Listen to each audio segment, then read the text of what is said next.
Selamat pagi. Di sini saya akan mempresentasikan hasil proposal saya yang berjudul peningkatan hasil belajar konstruksi batu dalam pemanfaatan sarana dan prasarana ruang praktik dengan metode direct instruction atau pengajar langsung. Siswa kelas 11 Teknik Gambar Bangunan TGB di SMK Negeri 5 Medan.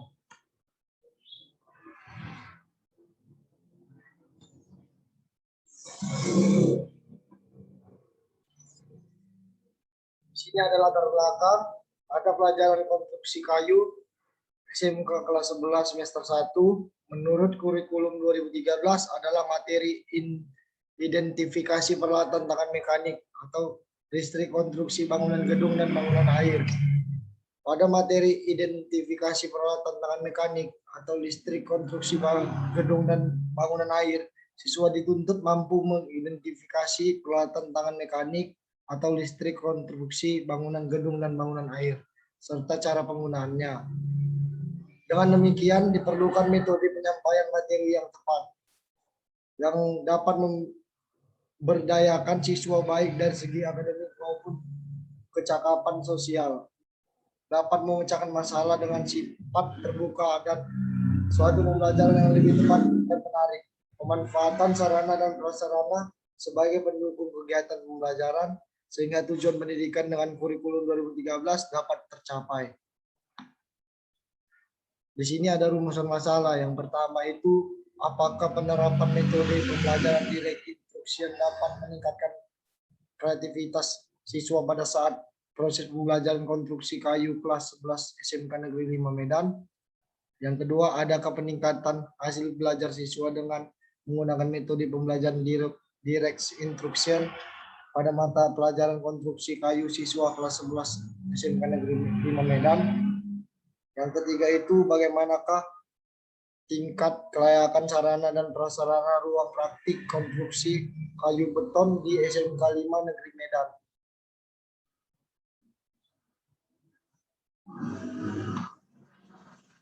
Di sini ada materi masalah.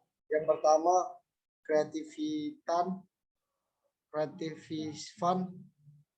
siswa dalam penelitian ini dibatasi pada aktif mencatat materi, aktif bertanya, dan aktif mengajukan ide. Yang kedua, peningkatkan hasil belajar siswa dengan menggunakan metode pembelajaran direct instruction harus memenuhi nilai KKM yaitu 75. Yang ketiga, sarana dan prasarana ruang praktik konstruksi kayu beton SMK Negeri 5. Tujuan penelitian yang pertama, mengetahui peningkatan kreativitas siswa dengan menggunakan metode pembelajaran direct instruction. Yang kedua, mengetahui peningkatan hasil belajar siswa dengan menggunakan metode belajar direct instruction. Yang ketiga, untuk mengetahui kelayakan sarana dan prasarana ruang praktik konstruksi kayu SMK Negeri 5 Medan. Di sini ada hakikat pembelajaran.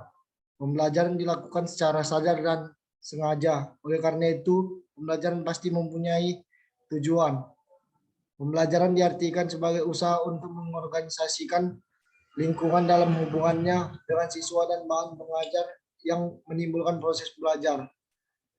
Sistem lingkungan ini terdiri dari komponen-komponen yang saling mempengaruhi, yaitu tujuan instruksional yang ingin tercapai.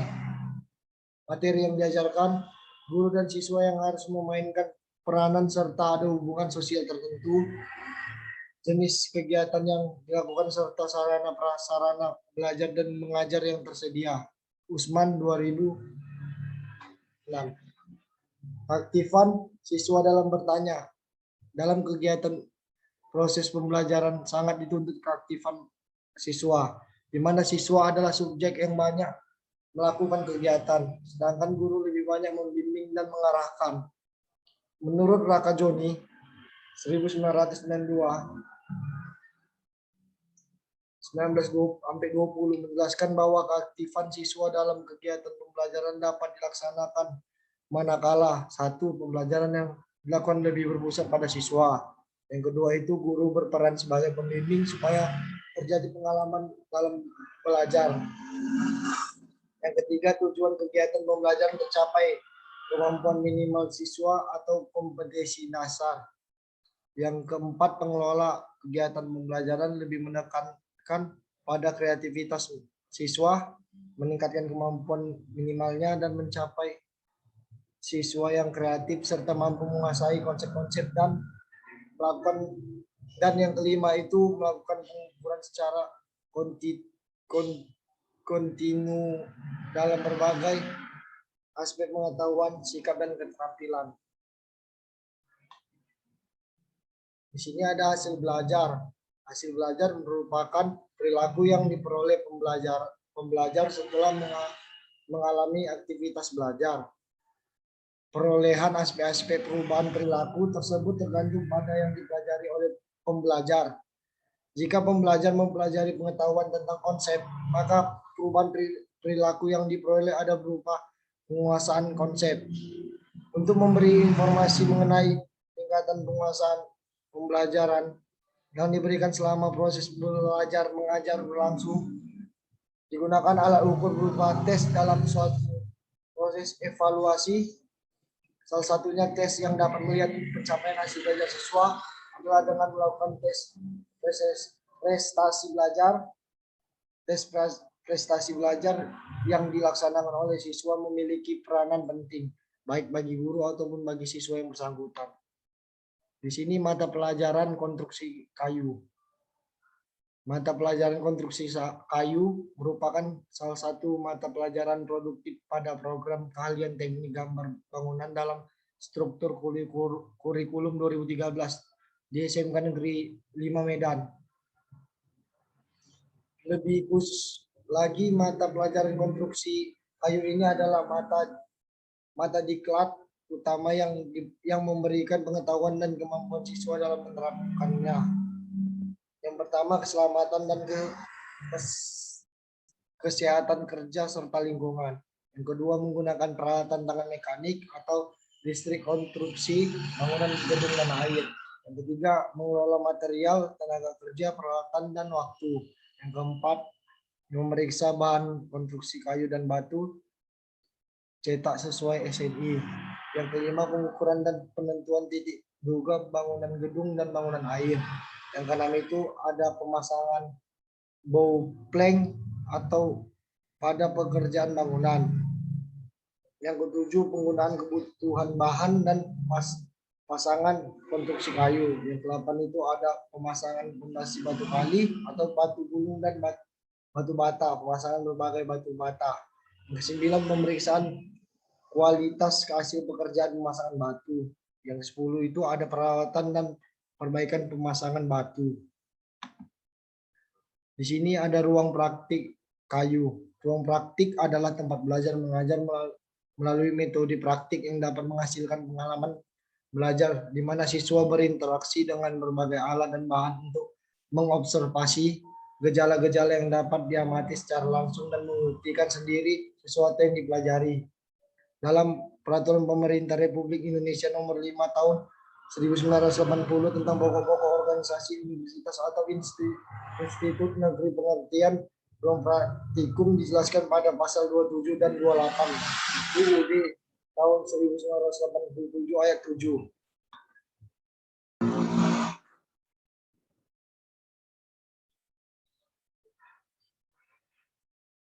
Ya, di sini ada metode pembelajaran direct instruction. Menurut Arends, a teaching model that is aims at helping students learn basic skill and know leads that can be taught in a step-by-step fashion. For our purpose here, the model is labeled the direct instruction model. Artinya, sebuah model pengajar yang bertujuan untuk membantu siswa mempelajari keterampilan dasar dan pengetahuan yang dapat diajarkan langkah demi langkah untuk tujuan tertentu tersebut. Model yang digunakan dinamakan model pengajar langsung. Model pengajar langsung atau direct instruction dilandasi oleh teori belajar perilaku yang berpandang bahwa Belajar bergantung pada pengalaman termasuk pemberian umpan balik. Satu penerapan teori perilaku dalam belajar adalah pemberian penguatan. Umpan balik kepada siswa dalam pembelajaran merupakan penguatan yang merupakan penerapan teori perilaku tersebut.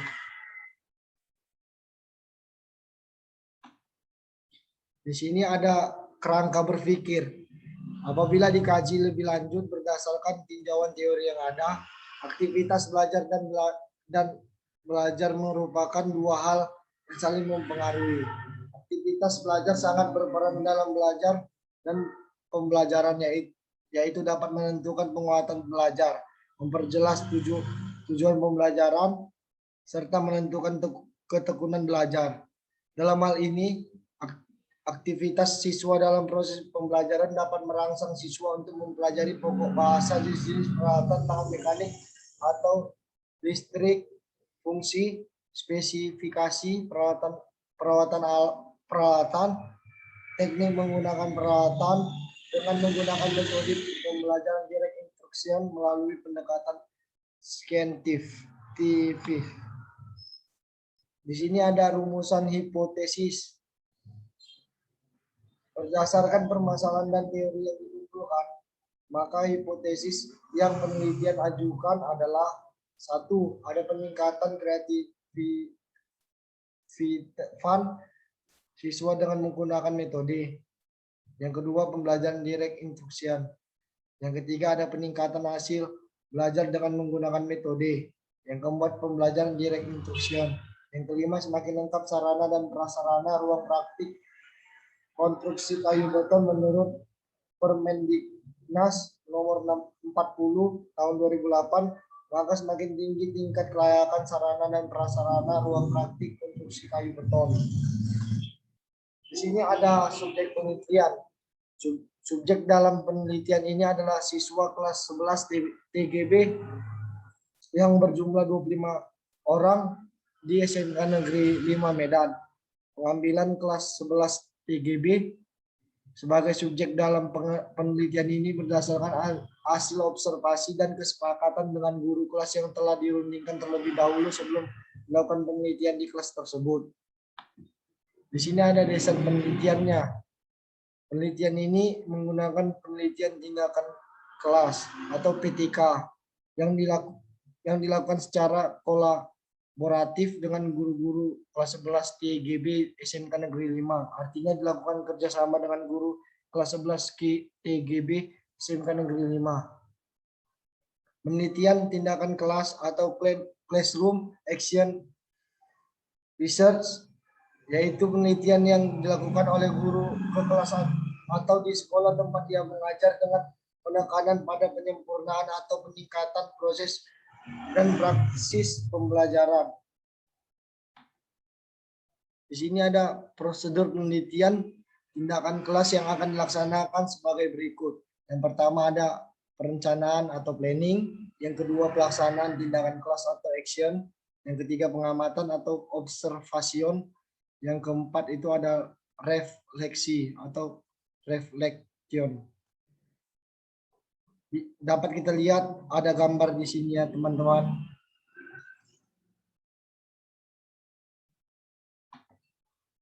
Di sini ada variabel penelitian. Yang pertama itu variabel bebas. Variabel bebas itu ya adalah variabel yang mempengaruhi atau yang menjadi sebab perubahan atau timbulnya variabel terikat. Variabel bebas dalam penelitian ini adalah penerapan model pembelajaran direct instruction. Yang kedua itu variabel terkait. Variabel terkait yaitu variabel yang dipengaruhi atau yang menjadi akibat karena adanya variabel bebas. Variabel terikat dalam penelitian ini adalah hasil belajar siswa dalam materi jenis, fungsi, spesifikasi, perawatan, dan teknik menggunakan peralatan tangan mekanik atau listrik, konstruksi bangunan gedung dan bangunan air pada kelas 11 TGB SMK Negeri 5 Medan. Di sini ada pengumpulan data. Yang pertama itu metode pengumpulan data. Metode pengumpulan data dalam penelitian ini adalah dengan metode observasi. di mana dilakukan observasi tentang jalannya pengolahan kelas dan kreativitas siswa dalam saat pembelajaran berlangsung yang dilakukan oleh guru. Selanjutnya dengan metode tes berupa soal uraian di mana untuk mengetahui hasil belajar siswa dengan menggunakan metode pembelajaran direct instruction. Yang kedua, instrumen penelitian. Yang pertama itu ada tes yang digunakan dalam penelitian ini berupa tes uraian. Tes yang diberikan kepada subjek penelitian sesudah pelaksanaan tindakan kelas. Dalam pembuatan instrumen penelitian ini mengacu kepada indikator soal. Yang ketiga itu ada instrumen non-tes. Pengumpulan data dengan instrumen non-tes menggunakan metode observasi karena dalam penelitian ini observasi mampu mendeskripsikan tentang banyak hal, diantaranya tentang penilaian siswa dalam mengikuti kegiatan pembelajaran di kelas.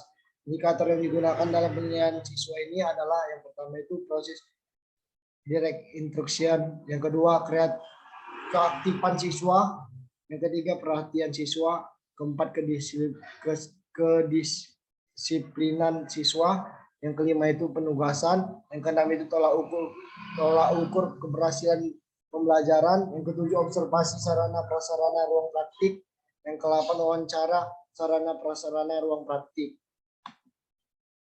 Di sini ada uji coba instrumen penelitian. Yang pertama itu validitas soal. Dalam perangkat tes ini digunakan perhitungan validitas item atau butir karena penelitian ini ingin mengetahui valid dan tidaknya instrumen atas dasar kevalidan setiap butir soal sehingga instrumen nantinya dapat digunakan secara efektif dalam bentuk pengujian tes belajar yang mengukur aspek-aspek kognitif, afektif, dan psikomotorik yang berhubungan dengan hasil belajar siswa. Untuk menghitung validitas dalam penelitian ini digunakan rumus korelasi produk momen. Yang kedua itu ada reliabilitas soal. Reliabilitas menunjukkan pada satu pengertian bahwa sesuatu instrumen dapat cukup dipercaya untuk digunakan sebagai alat pengumpul data karena instrumen tersebut sudah baik. Instrumen yang baik tidak akan bersifat tendensius mengarah responden untuk memilih jawaban-jawaban tertentu. Untuk mengetahui tingkat reliabilitas penelitian dapat menggunakan uji reliabilitas tiap butir soal dapat ditentukan dengan rumusan reliabilitas tes uraian. Di sini ada analisis data. Yang pertama itu data hasil tes. Data hasil belajar siswa meliputi hasil tes siklus 1 dan siklus berikutnya. Hasil tes ditentukan berdasarkan pedoman penilaian yang telah dibuat. Kemudian dihitung nilai rata-rata dari masing-masing tes. Untuk mengetahui ada tindakan peningkatan hasil belajar siswa, langkah selanjutnya yang dilakukan adalah menghitung nilai rata-rata hasil tes pada tiap siklus dengan rumus